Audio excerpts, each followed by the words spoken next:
मतभेद असतात, मनभेद नाही आहे.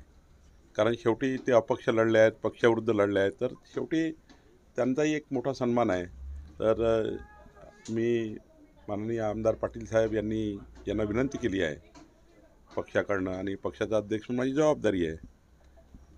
विकसित भारताच्या संकल्पाला मोदीजीला साथ द्यावी अशी विनंती मी त्यांना केली आणि त्यांनी माझी विनंती मान्य केली. मुक्ताईनगर मतदारसंघातनं प्रचंड मोठी लीड चंद्रकांत पाटीलजी आम्हाला देतील.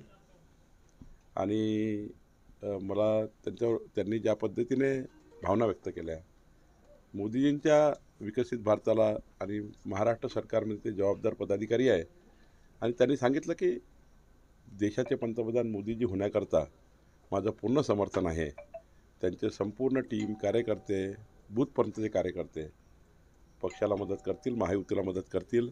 एकनाथजी, देवेंद्रजी, अजितदादाच्या सरकारमध्ये ते जबाबदार आमदार आहेत. सत्तांतरामध्ये त्यांनी मोठं काम केलं आहे आणि या भागातला विकासातही त्याचा मोठा हातभार आहे.